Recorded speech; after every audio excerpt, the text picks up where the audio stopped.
Hello everyone. इस video में हम स्टार्ट करने वाले हैं क्लास 8 की हिस्ट्री का chapter second from trade to territory, व्यापार से साम्राज्य तक की एक्सरसाइज। इसका चैप्टर हम फर्स्ट और सेकंड पार्ट में पहले ही कवर कर चुके हैं।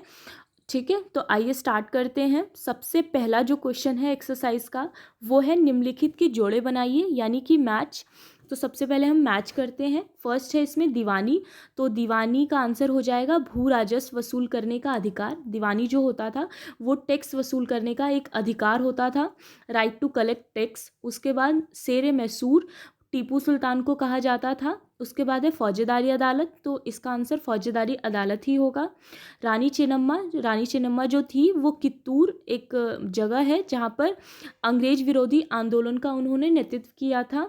उसके बाद सिपाही, तो सिपाही को अंग्रेज सिपॉय कहते थे। फिर है वॉरेन हेस्टिंग, तो वॉरेन हेस्टिंग जो थे वो भारत के पहले गवर्नर जनरल थे। ठीक है, नेक्स्ट क्वेश्चन है हमारा खाली स्थान भरें, फिल इन द ब्लैंक्स। तो फिल इन द ब्लैंक्स में पहला क्वेश्चन है बंगाल पर अंग्रेजों की जीत डैश की जंग से शुरू हुई। तो प्लासी की जंग से शुरू होती है जो कि 1757 में हुआ था। ठीक है, नेक्स्ट क्वेश्चन है हमारा हैदर अली और टीपू सुल्तान डैश के शासक थे। तो वो मैसूर के शासक थे। टीपू सुल्तान को शेर मैसूर भी कहा जाता था। उसके बाद हमारा क्वेश्चन है डलहौजी ने डैश का सिद्धांत लागू किया। तो उन्होंने विलय नीति का सिद्धांत लागू किया था डलहौजी ने। फोर्थ क्वेश्चन है हमारा मराठा रियासतें मुख्य रूप से भारत के डैश भाग में स्थित है। तो दक्षिण भाग में स्थित है। उसके बाद हमारा राइट रॉन्ग आ जाता है। मुगल साम्राज्य 18वीं सदी में मजबूत हो गया। तो आंसर हो जाएगा आपका इसका गलत, क्योंकि मुगल साम्राज्य 18वीं सेंचुरी में कमज़ोर हो गया था। औरंगजेब की मृत्यु के बाद तो बहुत हद तक वो बिखर चुका था। उसके बाद जो अंग्रेज़ थे उन्होंने भी अपनी जड़ें जमाना शुरू कर दिया था 1757 के बाद, इसलिए इसका आंसर हो जाएगा रॉन्ग।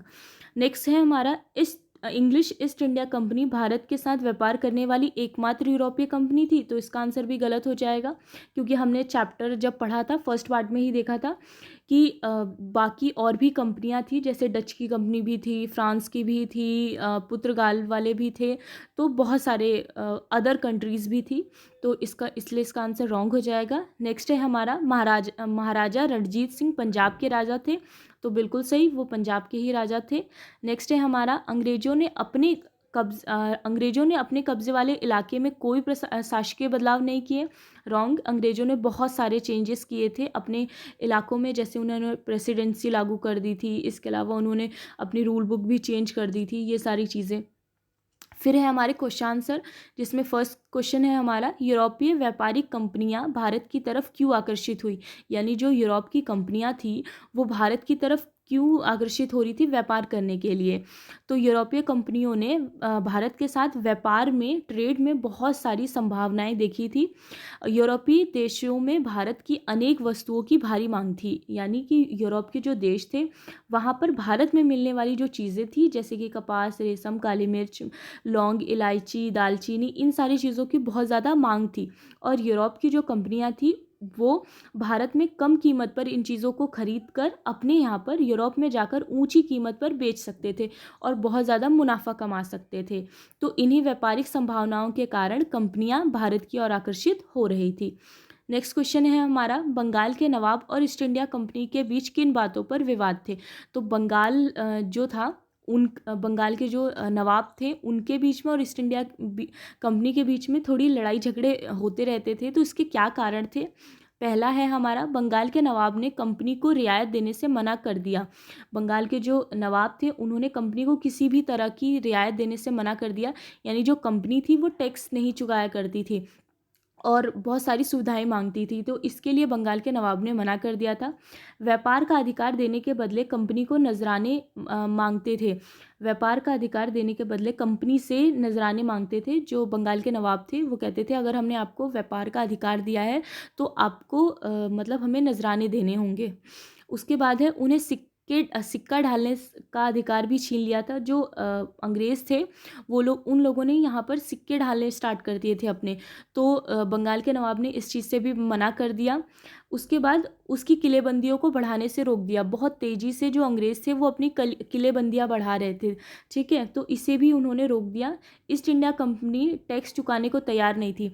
जो बंगाल के नवाब थे वो कहा करते थे कि आप ट्रेड के बदले टैक्स दीजिए, बट वो लोग टैक्स नहीं दिया करते थे, ठीक है। जो ईस्ट इंडिया कंपनी थी वो टैक्स नहीं देती थी, दोनों मतलब अपनी बातों पर अड़े रहते थे।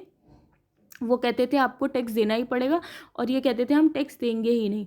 अंग्रेजी अफसरों ने उनके लिए अपमानजनक चिट्ठियाँ लिखी थी। जो अंग्रेजी अफसर थे उन्होंने बहुत से लेटर लिखे थे अंग्रेजी अफसरों ने उनके लिए, तो इस वजह से दोनों के बीच में लड़ाइयाँ थी।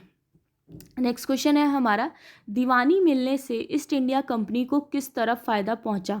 तो दीवानी मिलने से कंपनी को जो फ़ायदे हुए थे, दीवानी जो अधिकार था, इसका मतलब होता है ये राइट टू कलेक्ट टैक्स होता था। यानी जब दीवानी का अधिकार किसी को मिल जाता था तो उसे टैक्स वसूल करने का अधिकार मिल जाता था, ठीक है, इसका ये मतलब होता है। तो पहला है हमारा, दीवानी मिलने के कारण कंपनी को बंगाल के विशाल राजस्व संसाधनों पर नियंत्रण मिल गया था। तो जब दीवानी का अधिकार अंग्रेज़ों को मिल गया था तो उसके बाद बंगाल का जो विशाल बहुत बड़ा राजस्व था, रेवेन्यू था, उन संसाधनों पर इनका नियंत्रण हो गया था, कंट्रोल हो गया था। कंपनी भारत से ज़्यादातर वस्तुएं ब्रिटेन से लाए गए सोने चांदी के बदले खरीदती थी, लेकिन अब उसे ब्रिटेन से सोना चांदी लाने की आवश्यकता ही नहीं रही। तो पहले क्या था कि जो ब्रिटेन से चीज़ें आया करती थी, चीज़ें क्या, सोना चांदी आया करता था, और उसके बदले में जो कंपनी वाले थे वो लोग यहाँ से सामान लेके जाया करते थे, जैसे मसाले थे, कपास था, सूती वस्त्र था। तो उन सबको निर्यात करने के लिए, यानी यहाँ से खरीद के ले जाने के लिए वो लोग कुछ तो शुल्क चुकाएंगे ना, तो वो शुल्क गोल्ड होता था, ठीक है, सोना चांदी ये सारी चीज़ें होती थी। लेकिन जब कंपनी को यहाँ पर राजस्व का अधिकार मिल गया था, यहाँ पर टैक्स वसूल करने का अधिकार मिल गया था, तो कंपनी को यहाँ से इतना ज़्यादा प्रॉफिट होने लगा था, इतने सारे पैसे इनके पास जमा होने लगे थे, जिसके बाद उन्हें अपने देश से किसी भी तरह के सोने चांदी को लाने की ज़रूरत ही नहीं पड़ती थी। भारत में ही जो उन्हें टैक्स मिलता था, जो पैसे मिलते थे, उससे ही वो यहाँ की चीज़ें खरीद लेते थे और अपने यहाँ पे ले जाकर बेच दिया करते थे। तो इससे उनको प्रॉफिट बहुत ज़्यादा होने लगा था। अब कंपनी भारत से मिलने वाले लाभ से अपना खर्च चला सकती थी, जैसे सूती रेशमी कपड़ा खरीदना और अपनी सेना की खर्चे की पूर्ति करना, और कलकत्ता में किले और दफ्तरों के निर्माण का खर्चा उठाना इत्यादि। तो वो सामान तो खरीद ही पा रही थी, मतलब जो रेशमी सूती कपड़े थे, मसाले थे, हर चीज़ खरीद ले रही थी। इसके अलावा वो अपनी सेना के ऊपर भी खर्चा जो भी करती थी, उसके पैसे भी उसे इंडिया से ही मिलने लगे थे। पहले तो उसे उन पैसों के लिए अपनी कंट्री पे डिपेंड रहना पड़ता था, वहाँ से सोने और चांदी मंगाने पड़ते थे, लेकिन अब वो यहीं के पैसे यूज़ करने लगी थी। इसके अलावा वो कलकत्ता में जो किले बना रही थी वहाँ पर भी यहीं का पैसा लगाने लगी, दफ्तरों का निर्माण करवा रही थी। तो हर तरीके की जो कंपनी के खर्चे थे वो राजस्व वसूली से ही वसूल हो जाते थे। नेक्स्ट क्वेश्चन है हमारा, east India company Tipu Sultan को खतरा क्यों मानती थी। तो टीपू सुल्तान, जिन्हें शेर मैसूर भी कहा जाता था, तो ईस्ट इंडिया कंपनी उन्हें खतरा मानती थी। उसके क्या क्या कारण थे। तो जो मालाबार तट पर होने वाला व्यापार मैसूर रियासत के नियंत्रण में था, जहाँ से कंपनी काली मिर्च और इलायची खरीदती थी। तो मैसूर में जो मालाबार तट था, वहाँ से व्यापार हुआ करता था। और किस किस चीज़ का व्यापार होता था, तो वो काली मिर्च का, इलायची का, इन सारी चीज़ों का व्यापार होता था। टीपू सुल्तान ने अपनी रियासत के बंदरगाहों से होने वाले निर्यात पर रोक लगा दिया था। लेकिन जो टीपू सुल्तान थे उन्होंने इस व्यापार पर रोक लगा दिया कि यहाँ से, मतलब ईस्ट इंडिया कंपनी कोई भी चीज़ नहीं ले जा सकती, हमारे राज्य से वो किसी तरह का व्यापार नहीं कर सकती। टीपू सुल्तान ने स्थानीय सौदागरों को भी कंपनी के साथ व्यापार करने से रोक दिया, और टीपू सुल्तान ने वहाँ के जो स्थानीय सौदागर थे, व्यापार करने वाले, उनको भी रोक दिया कि आप लोग भी उनकी हेल्प नहीं करेंगे, उनके साथ व्यापार नहीं करेंगे। इसका एक रीज़न था, वो रीज़न ये था कि टीपू सुल्तान ने भारत में रहने वाले फ्रांसीसी व्यापारियों से घनिष्ठ संबंध स्थापित किए और उनकी मदद से अपनी सेना का आधुनिकीकरण किया। उसका रीज़न ये था कि जब ईस्ट इंडिया कंपनी भारत में व्यापार कर रही थी, उस टाइम पे डच, पुर्तगाली, फ्रांस, ये सारे लोग भी यहाँ पर व्यापार कर रहे थे, इन सारे देशों के लोग भी। तो टीपू सुल्तान की दोस्ती फ्रांस से बहुत ज़्यादा अच्छी थी, और फ्रांस और ब्रिटिश का झगड़ा रहता था, ठीक है, झगड़ा था। तो इस वजह से जो टीपू सुल्तान थे उन्होंने फ्रांस को हमेशा से सपोर्ट किया था और फ्रांस ने भी टीपू सुल्तान की बहुत ज़्यादा मदद की थी। उन्होंने उनकी सेना उनकी मदद से अपनी सेना का उन्होंने क्योंकि आधुनिकीकरण किया था, इस वजह से वो फ्रांस को सपोर्ट करना चाहते थे और सपोर्ट करते भी थे। इस वजह से उन्होंने ईस्ट इंडिया कंपनी को मना कर दिया था अपने यहाँ से व्यापार करने के लिए, जिसके बाद बहुत हद तक जो अंग्रेज़ थे वो मतलब इस बात से बहुत ज़्यादा खफा भी हुए थे और वो उन्हें टीपू सुल्तान को और हैदर अली को उनके पद से हटाना चाहते थे, जिसके बाद कई सारे युद्ध भी हुए थे जो हम चैप्टर में डिस्कस कर चुके हैं। नेक्स्ट क्वेश्चन हमारा सब्सिडियरी अलायंस का है कि सहायक संधि व्यवस्था की व्याख्या करें कि सहायक संधि क्या होती है। तो सहायक संधि जिससे गवर्नर जनरल लॉर्ड वेलेस्ली ने शुरू किया ताकि देशी राज्यों के सभी महत्वपूर्ण नीतियां आदि पर ब्रिटिश नियंत्रण को बढ़ाया जा सके। इस प्रणाली में अंग्रेजी सरकार भारतीय शासकों से कुछ शर्तों को मानते हुए समझौता करती थी। तो जो ये था सहायक संधि थी, इसकी शुरुआत लॉर्ड वेलेस्ली ने शुरू की थी ताकि वो और ज़्यादा इंडिया के ऊपर कंट्रोल कर सके। इसमें कुछ शर्तें होती थी, जैसे कि पहली शर्त थी भारतीय शासकों को अपनी स्वतंत्र सेना रखने की इजाज़त नहीं होगी। यानी अगर किसी ने सहायक संधि को मान लिया किसी भी राज्य ने, तो उस राज्य का जो शासक होता था वो अपनी स्वतंत्र सेना यानी अपनी मिलिट्री नहीं रख सकता था। जिन शासकों की सुरक्षा का भार कंपनी पर होगा वह इसके लिए कंपनी को शुल्क प्रदान करेंगे। शुल्क नहीं देने की स्थिति में कंपनी दंड के रूप में शुल्क के बराबर राजस्व वाला क्षेत्र शासक से छीन लेगी।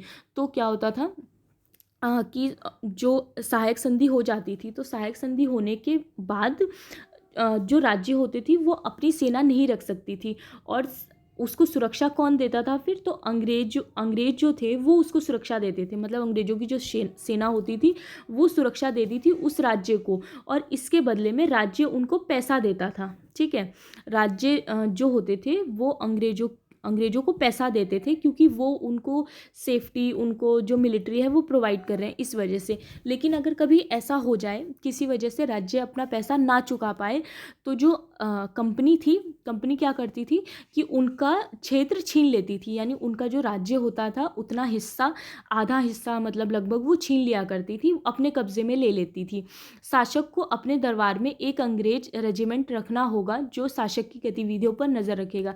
इसके अलावा जो दरबार होता था शासक का, उस वहाँ पर एक रेजिमेंट भी तैनात रहता था, यानी अंग्रेज़ों का आदमी होता था वो भी तैनात रहता था। और जैसे कि अवध के नवाब को इसका एक एग्जाम्पल ले लेते हैं हम सहायक संधि का, कि अवध के जो नवाब थे उनको 1801 में अपना आधा इलाका कंपनी को सौंपने के लिए मजबूर किया गया, क्योंकि अवध के नवाब भी पैसा नहीं चुका पाए थे। इस वजह से उन्हें अपना इलाका कंपनी को देना पड़ा था, क्योंकि नवाब सहायक सेना के लिए पैसा अदा करने में चूक गए थे और इसी आधार पर हैदरा के भी कई इलाके छीन लिए गए थे। हैदराबाद जो था, तो हैदराबाद के भी बहुत ज़्यादा इलाके छीन लिए गए थे क्योंकि उन लोगों ने भी सहायक संधि कर ली थी और पैसे नहीं चुका पाए थे। नेक्स्ट क्वेश्चन है हमारा, कंपनी का शासन भारतीय राजाओं के शासन से किस तरह अलग था? तो भारतीय राजाओं ने अपने राज्य के प्रशासनिक एवं राजस्व विभाजन विभिन्न इकाइयों में कर रखा था। यानी जब भारत में राजाओं का शासन था तो बहुत छोटे छोटे हिस्सों में डिवाइड कर दिया गया था, लेकिन यह इकाइयाँ ब्रिटिश प्रशासनिक एवं राजस्व इकाइयों की तरह प्रभावी नहीं थी। अंग्रेजों ने प्रेसिडेंसी के रूप में एक नई प्रशासनिक इकाइयाँ बनाई, गवर्नर जिसका मुखिया होता था, गवर्नर जनरल। तो अंग्रेजों ने क्या किया था कि 3 प्रेसिडेंसी बना दी थी और इसके जो हेड होते थे वो गवर्नर जनरल हुआ करते थे। लेकिन जब राजाओं के अंडर में होते थे तो कई छोटे छोटे भागों में सामंतों के अंडर में बांट दिए जाते थे राज्य। 1772 में जिले में दीवानी और फौजदारी अदालत की स्थापना की। इसके अलावा कंपनी ने अपने अपने ज़िले में, मतलब ज़िलों में डिवाइड कर दिया था और ज़िले में एक कलेक्टर हुआ करता था। तो ज़िले में 2 तरह की अदालतें होती थी, एक दीवानी अदालत और एक फौजदारी अदालत। उसके बाद 1773 के रेगुलेटिंग एक्ट के द्वारा कोलकाता में सर्वोच्च न्यायालय की भी स्थापना कर दी गई थी, सुप्रीम कोर्ट की। यहाँ तक कि अंग्रेजों द्वारा पुलिस तथा राजस्व व्यवस्था में काफ़ी सुधार किया गया था। तो इसके अलावा अंग्रेजों ने पुलिस में, राजस्व व्यवस्था में भी बहुत सारे चेंजेस किए थे और जो कलेक्टर होता था, जो ज़िले का हेड होता था, उसको बहुत ज़्यादा इम्पोर्टेंस दी जाती थी, उसके पास बहुत सारे अधिकार होते थे। तो पूरा जो मतलब ज़िला होता था उसके ऊपर वो कंट्रोल करके रखता था। जितने भी जैसे काम होते थे, कर इकट्ठा करना है या फिर किसी को न्याय देना है, तो ये सारा जो काम था वो कलेक्टर का ही होता था। और वो न्यायाधीशों की मदद से, पुलिस अधिकारियों की मदद से और दरोगा की मदद से ये सारे काम किया करता था। ठीक है। उसके बाद हमारा लास्ट क्वेश्चन है ये, कंपनी की सेना की संरचना में आए बदलावों का वर्णन कीजिए। कि कंपनी ने अपनी सेना को बहुत ज़्यादा मतलब चेंज किए थे, अपनी सेना में बहुत सारे चेंजेस किए थे, वो क्या क्या थे। तो कंपनी ने पैदल एवं सवार सिपाहियों की जगह पेशेवर सैनिकों की बहाली की। कंपनी ने पेशेवर सैनिक रखे थे। जब मुगल साम्राज्य था तो उस टाइम पे घुड़सवार बहुत ज़्यादा हुआ करते थे सेना में। घुड़सवार यानी कि वो तलवार से मतलब लड़ाई लड़ा करते थे। ठीक है। इन सैनिकों को यूरोपीय शैली में तकनीक युद्ध नई नई तकनीक द्वारा प्रशिक्षण दिया गया था। ठीक है। ये हट जाएगा। इन सैनिकों को यूरोपीय शैली की जो तकनीक थी उसके द्वारा प्रशिक्षण दिया गया था, ट्रेनिंग दी गई थी। इन सैनिकों को नए एवं आधुनिक हथियारों जैसे कि मस्केट और मैचलॉक से सुसज्जित किया गया था। तो अब जो सेना थी वो बंदूकों से लड़ाई करती थी, ना कि तलवारों से, क्योंकि बहुत सारे चेंजेस आ गए थे 1820 के दशक में। जैसे जैसे युद्ध तकनीक चेंज हुई थी वैसे वैसे जो कंपनी की सेना थी वो भी बहुत ज़्यादा बदल गई थी। अब कंपनी ने अपनी तोप खानों को अत्याधुनिक किया और कई बदलाव किए। इसके अलावा उन्होंने अपनी तोप खानों को भी अत्याधुनिक कर लिया था। ठीक है। Thank you so much.